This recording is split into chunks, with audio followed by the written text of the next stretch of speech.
Hello guys, jangan lupa subscribe, duduk yang manis, dan selamat menonton. Halo sobat teman belajar dimanapun kalian berada, balik lagi di channel kita, channel teman pelajar edu. Makasih banget buat kalian yang udah mampir ke channel ini. Semoga dengan mampir ke channel ini kalian bakal dapat materi, kalian bakal dapat skill yang lebih bagus lagi, terutama untuk menghadapi UTBK maupun ujian-ujian lainnya. Nah, kali ini kita bakal ngebawain buat kalian salah satu materi yang sangat penting, yaitu tentang materi penalaran kognitif. Nah, teman-teman, tentunya kalian sudah tidak asing dengan beberapa jenis soal yang itu kita diminta untuk mencari suatu kesimpulan. Nah, maka di edisi ini kita bakal ngasih tahu ke kalian gimana sih caranya menarik kesimpulan dari suatu pernyataan.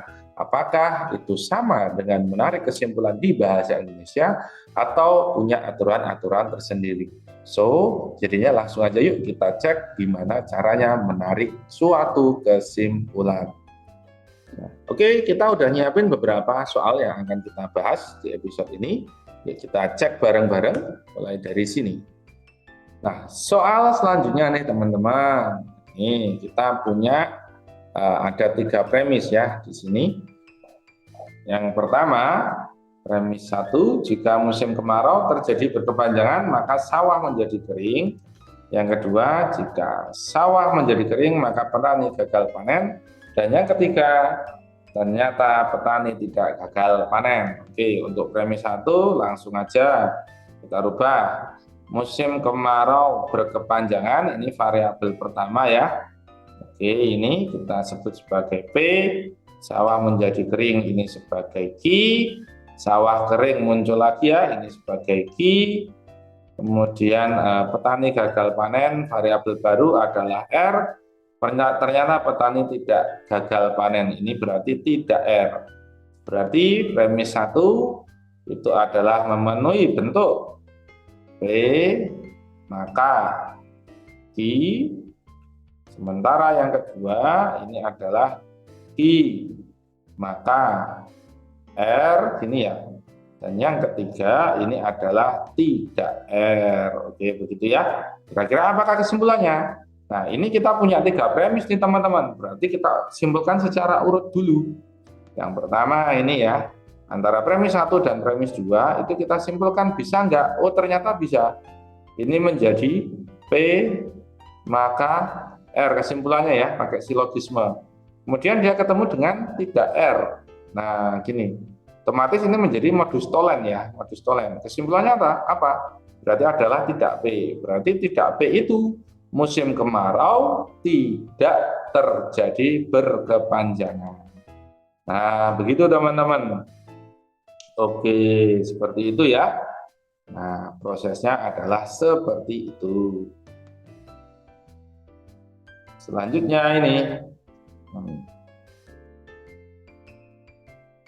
Oke, nomor terakhir yang akan kita bahas. Ada 3 premis seperti tadi. Jika Ani tidak kaya, maka Ani tidak hemat. Premis 1-nya, premis 2, jika Ani kaya, maka Ani senang. Premis 2, premis 3, Ani tidak senang. Oke, kita kodekan dulu, Ani tidak kaya. Oke, ini taruhlah, ini kita bisa tulis sebagai misalnya ini jadi tidak P gitu ya. Nah, tidak P.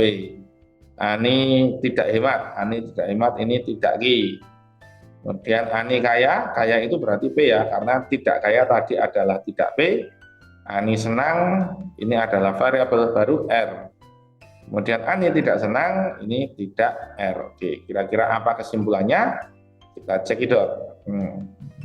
Oke, yang pertama ini memenuhi bentuk tidak P, maka tidak Q.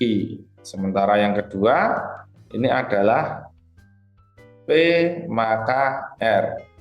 Sementara yang ketiga, ini adalah tidak R. Nah, untuk bagian premis 1 dan premis 2, ini seolah-olah tidak bisa disimpulkan. Karena kalau silogisme ini kan tidak kesamaannya nggak memenuhi ya. Harusnya di sini P, yang sebelah kanan atas ini juga P. Itu baru bisa pakai silogisme. Nah, seolah-olah seperti itu. Tapi sebetulnya kita ingat nih teman-teman, bahwa tidak P maka tidak Q